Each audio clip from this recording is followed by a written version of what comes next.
안녕하십니까 여러분. 자, 오늘 브랜드 얘기 좀 더 해보죠. 자, 여러분, 오늘은 미놀타 카메라에 대해서 한번 간단하게 좀 알아볼 수 있도록 하겠습니다. 자, 여러분들 혹시 미놀타 카메라 들어보셨습니까?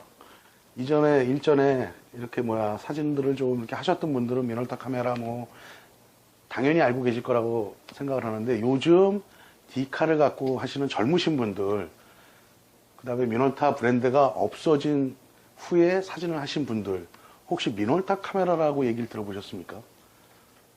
예전에는 삼성에서 완제품을 수입해서 팔기도 했었죠. 그게 이제 제가 볼 때는 삼성 항공이었나요? 그때 이제 거기서 삼성 미놀타 카메라 이렇게 갖고 팔았었던 적도 한동안 꽤 있었고, 그게 모태가 돼서 지금의 삼성 카메라까지 이렇게 오게 된 건데요.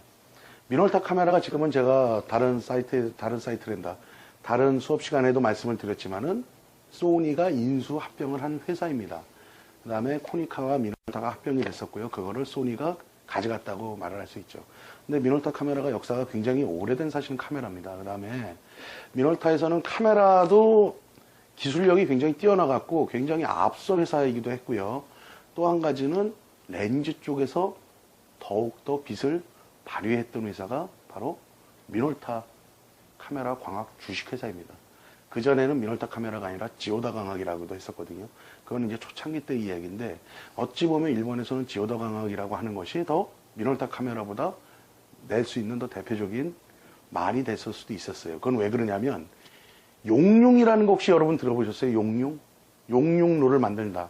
지금 무슨 말이냐면, 렌즈를 만들기 위해서는, 그 카메라에 맞는 렌즈를 만들기 위해서는 렌즈의 원석이 필요하죠. 유리가 필요하다는 얘기죠. 그거를 만드는 게 용융이라는 거에서 만들어요. 그러니까 쉽게 얘기하면 우리가 어떻게 표현하면 맞을까요? 그렇죠. 저게 맞겠네요. 포스코에 가면 철광로라 하나요? 그거를? 이렇게 막 쇠들 녹이는 거? 그런 식으로 유리 원석을 만드는 걸 용융로라고 그래요. 그거를 일본에서도 2개인가 3개 회사밖에 안 갖고 있어요. 카메라 회사에서. 그 중에 하나가 미놀타가 갖고 있다는 얘기예요. 이거는 어마어마한 게 굉장히 뭐라 그럴까. 대단하다는 얘기예요. 대단하다. 원석까지 만든다.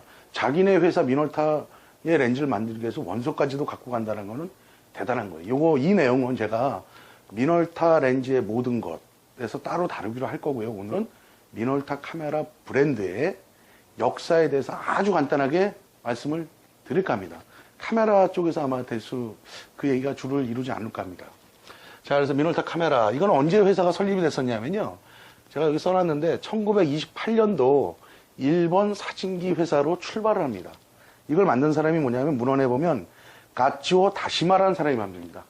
이거 진짜 갑자기 우리 어디서 많이 들어본 말 나오지 않습니까? 다시마. 이 다시마가 일본 말인가? 그러니까 이 사람이 가츠오 다시마라는 사람이 설립한 일본 사진기 회사로 시작을 합니다. 1928년도에. 그래갖고 1929년도에는 니프카렛 카메라를 생산을 합니다.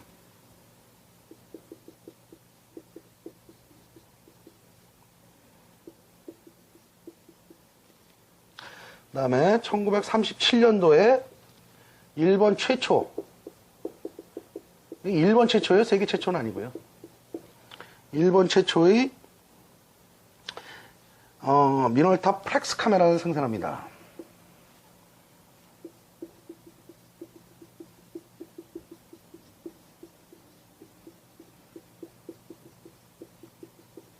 오래됐죠? 29년도에, 37년도에 일본 최초로 미놀타 플렉스 카메라를 생산한다.